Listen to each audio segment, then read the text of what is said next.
Amazon को दुनिया का सबसे बड़ा रेन फॉरेस्ट कहा जाता है, लेकिन असल राज उसकी साइज में नहीं छुपा।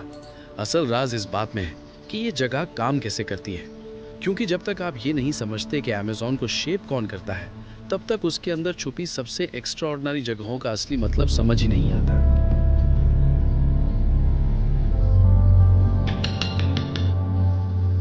और यही बात अमेज़न को सिर्फ एक जंगल नहीं, बल्कि एक जिंदा सिस्टम बनाती है। एक ऐसा सिस्टम जो सांस लेता है, पानी बनाता है, मौसम चलाता है और अपने अंदर इतनी जिंदगी छुपाए बैठा है कि साइंस आज तक उसका पूरा हिसाब नहीं लगा सकी।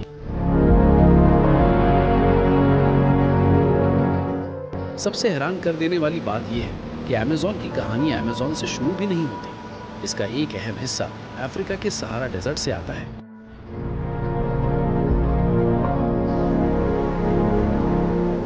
हर साल लाखों टन गर्द हवा के साथ अटलांटिक क्रॉस करती है और हजारों किलोमीटर्स का सफर तय करके अमेज़न तक पहुंचती है। ये सिर्फ मिट्टी नहीं होती, ये फास्फोरस लेकर आती है, वो न्यूट्रिएंट जिसके बगैर जंगल धीरे धीरे कमजोर पड़ने लगता।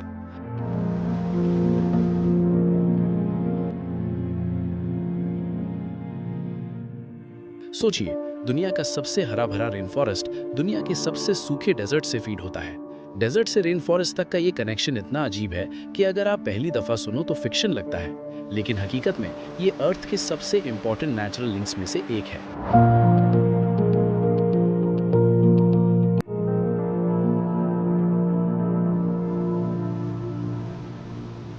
फिर आती है बारिश। हम अक्सर समझते हैं कि अमेज़न को बारिश मिलती है, लेकिन असल में अमेज़न खुद बारिश बनाता है।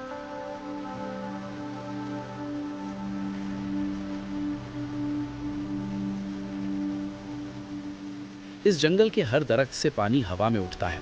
एक बड़ा ट्री रोज हजारों लीटर्स के करीब मॉइस्चर रिलीज कर सकता है। अब इसको बिलियंस ट्रीज से मल्टीप्लाई करो, नतीजा आसमान में इनविजिबल पानी के रास्ते बनते हैं, जिनको साइंटिस्ट्स फ्लाइंग रिवर्स कहते हैं। ये हवा में बहने वाली मॉइस्चर की नदियां होती हैं और कुछ केसेस में इन फ्लाइंग रिवर्स में इतना पानी होता है कि वो जमीन पर बहने वाली कई नदियों से भी ज्यादा पावरफुल लगती हैं। यानी अमेज़न के पास सिर्फ एक रिवर सिस्टम नहीं, इसके दो सर्कुलेटरी सिस्टम्स हैं, एक जमीन पर और एक आसमान में। नीचे पानी बह रहा होता है, ऊपर भी पानी सफर कर रहा होता है। इसीलिए अमेज़न को देखकर लगता है कि ये जंगल नहीं, कोई जायंट लिविंग मशीन है। जब बारिश कम होती है तब भी फॉरेस्ट अपने आप को सपोर्ट करता रहता है। ये पानी को मूव करता है, रिसाइकल करता है और अपनी जिंदगी को चलाए रखता है।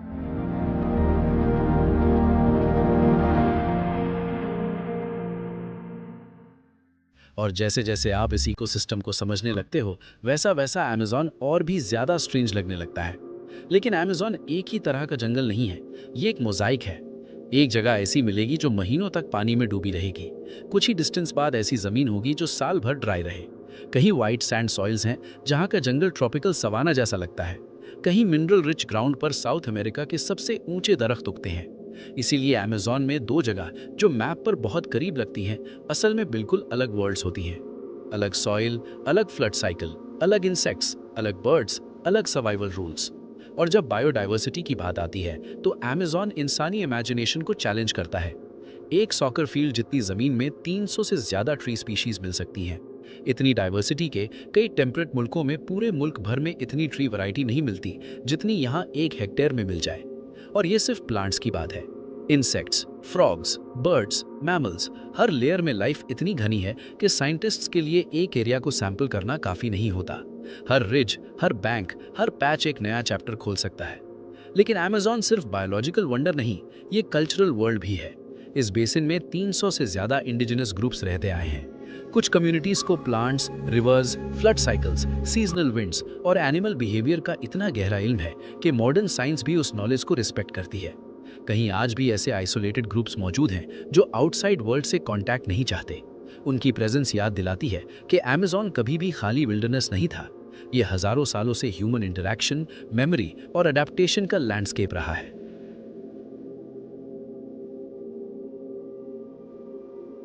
और फिर अमेज़न अपना एक और राज खोलता है, जमीन के नीचे। फॉरेस्ट फ्लोर के अंदर कुछ जगहों पर साइंटिस्ट्स को डार्क फर्टाइल सॉइल्स मिलती हैं जिन्हें टेरा प्रेटा कहते हैं। ये नेचुरली फॉर्म नहीं हुई, ये प्री कोलंबियन सोसाइटीज की इंजीनियरिंग का रिजल्ट है। प्री कोलंबियन सोसाइटीज ने चाकोल, ऐश, फूड वेस्ट और ऑर्गेनिक मटेरियल मिलाकर ऐसी सॉइल बनाई जो आज भी अनयूजुअली फर्टाइल है। सोचिए, 2000 साल पुरानी इंसानी सोच आज भी जंगल को फीड कर रही है। यानी अमेज़न के अंदर सिर्फ नेचर नहीं, पुरानी सिविलाइजेशंस के फिंगरप्रिंट्स भी जिंदा हैं।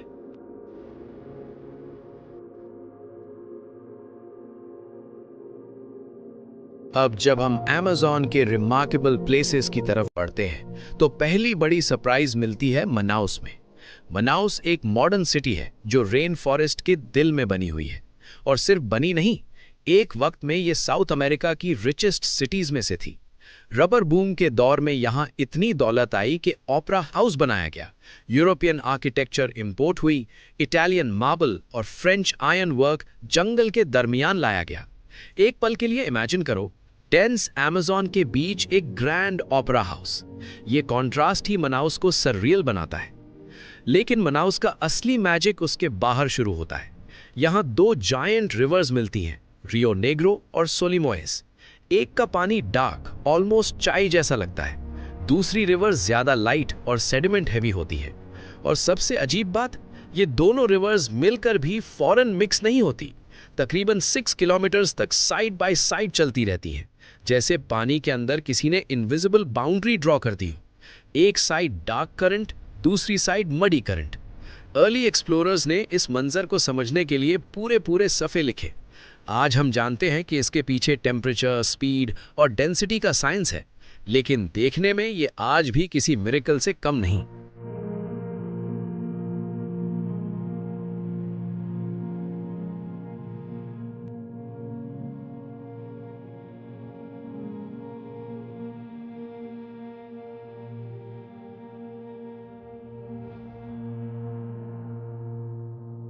इसके बाद अमेज़न और भी ज्यादा लिक्विड मेज बन जाता है एना विल्हेनिस आर्किपेलागो में। ये फ्रेश वाटर लैब्रिंथ है, हजारों आइलैंड्स, चैनल्स और शिफ्टिंग वाटरवेज का सिस्टम।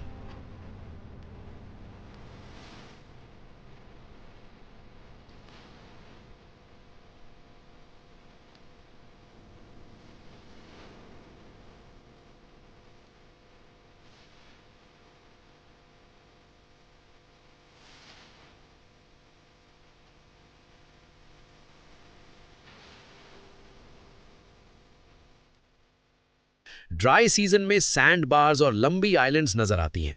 वेट सीजन में पानी उठता है और पूरा लैंडस्केप बदल जाता है। ट्रीज के नीचे से हिडन चैनल्स निकल आते हैं। पिंक रिवर डॉल्फिन्स इन सबमर्ज्ड कॉरिडोर्स में मूव करती हैं। फिश फ्लडेड फॉरेस्ट्स में स्पॉन करती हैं। हर सीजन में मैप लिटरली बदल सकता है। इस जगह की ब्यूटी स्टैटिक नहीं, ये मोशन में होती है। फिर आता है खुद अमेज़न रिवर। इतना जायंट के नंबर्स भी छोटे लगने लगते हैं। पीक डिस्चार्ज के वक्त ये अटलांटिक में इतना पानी भेजता है कि हर मिनट में tens of thousands Olympic swimming pools fill की जा सकती हैं। लेकिन ये रिवर भी सिंपल नहीं, ये एक स्टेबल लाइन नहीं है। ये स्प्लिट होती है, मर्ज होती है, बैंक्स तोड़ती है, सैंड बार्स बनाती है, आइलैंड्स शिफ्ट करती है। यहाँ जीने वाले लोगों के लिए रिवर रोड नहीं, एक लिविंग फोर्स है जिसे रोज रीड करना पड़ता है। गलत रीडिंग का मतलब है हिडन चैनल, फ्लोटिंग डिब्री या डेंजरस करंट। और फिर जब जंगल क्लोज इन करना शुरू करता है, अमेज़न अपनी सबसे आइकॉनिक फॉर्म में दिखने लगता है, रेन फॉरेस्ट। लेकिन यहाँ भी जो हम देखते हैं वो बस सरफेस होता है। सॉइल सरप्राइजिंगली पुअर होती है। न्यूट्रिएंट्स जमीन में नहीं, मोस्टली लिविंग सिस्टम के अंदर सर्कुलेट कर रहे होते हैं। लीव्स गिरती हैं, डीके होती हैं, रूट्स अब्जॉर्ब करती हैं, लाइफ फिर से बिल्ड होती है। ऊपर कैनोपी 60 मीटर्स तक जा सकती है। वहाँ एक अलग दुनिया है। लाइट अलग, ह्यूमिडिटी अलग, टेम्परेचर अलग, स्पीशीज अलग। नीचे ग्राउंड पर चलने वाला इंसान सोच भी नहीं सकता कि उसके सर के ऊपर कितनी जिंदगी चल रही है।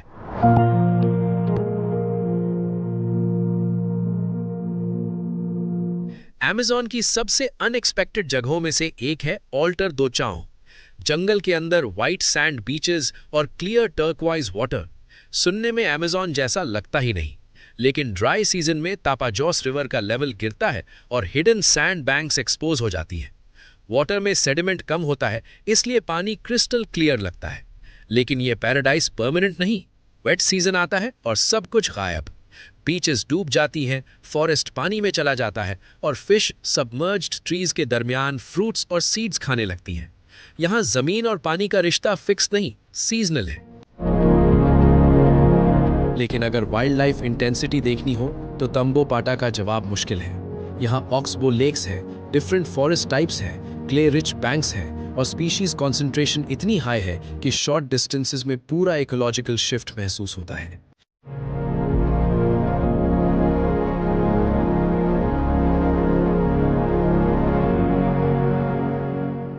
इस रीजन का सबसे ड्रामेटिक स्पेक्टिकल है मकॉ क्ले लेक्स।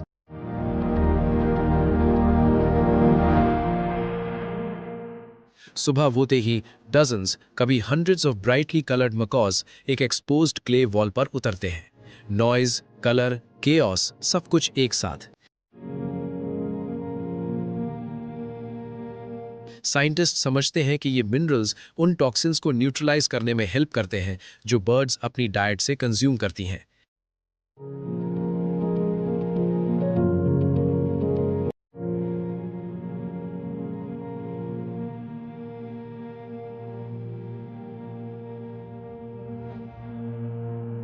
लेकिन इस सीन का ड्रामा सिर्फ फीडिंग में नहीं, रैप्टर्स आसपास सर्कल करते हैं। हर मूवमेंट में रिस्क और सर्वाइवल दोनों छुपे होते हैं।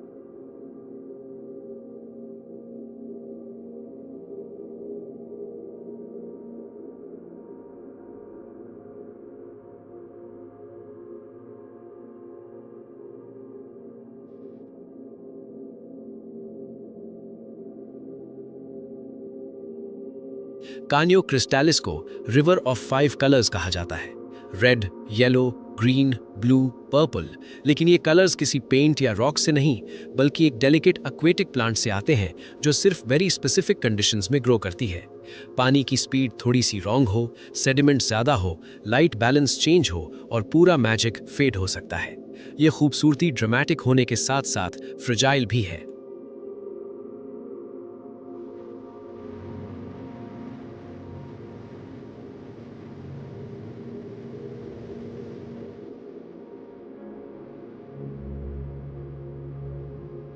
और फिर कानेमा नेशनल पार्क में टेपुईज राइज करते हैं, जायंट सैंडस्टोन टेबल माउंटेन्स, जैसे किसी ने जमीन के टुकड़े आसमान की तरफ उठा दिए हों। ये इतने पुराने हैं कि साइंटिस्ट्स इन्हें आइलैंड्स इन टाइम कहते हैं। इनकी आइसोलेटेड हाइट्स पर ऐसी स्पीशीज मिलती हैं जो कहीं और नहीं मिलती। यहीं से एंजल फॉल्स गिरता है, दुनिया का टॉलेस्ट अनइंटरप्टेड वाटरफॉल। इतनी ऊंचाई से पानी गिरता है कि नीचे पहुंचने से पहले ही मिस्ट में टूटने लगता है। ये सिर्फ एक वाटरफॉल नहीं लगता, बल्कि क्लाउड के अंदर से गिरती हुई कोई वाइट थ्रेड लगती है। और शायद यही अमेज़न का सबसे बड़ा राज है। दूर से देखने पर ये एक सिंगल रेन फॉरेस्ट लगता है, लेकिन करीब जाओ तो पता चलता है कि ये एक दुनिया नहीं, हजारों वर्ल्ड्स का सिस्टम है। डेजर्ट से आने वाली डस्ट, आसमान में बहने वाली रिवर्स, जमीन के नीचे ancient human made soils, months तक डूबने वाले फॉरेस्ट्स, वाइल्ड लाइफ के इम्पॉसिबल गैदरिंग्स और ऐसे लैंडस्केप्स जो एक कॉन्टिनेंट के अंदर दूसरे कॉन्टिनेंट जैसे लगते हैं। अमेज़न का रियल वंडर उसकी साइज नहीं, उसका रियल वंडर उसकी कॉम्प्लेक्सिटी है। ये जगह सिर्फ एग्जिस्ट नहीं करती, ये कॉन्स्टेंटली मूव, ट्रांसफॉर्म और इवॉल्व करती रहती है। और जितना ज़्यादा इंसान इसे समझने की कोशिश करता है, उतना ही ज़्यादा अमेज़न अपने अंदर नए राज खोलता चला जाता है।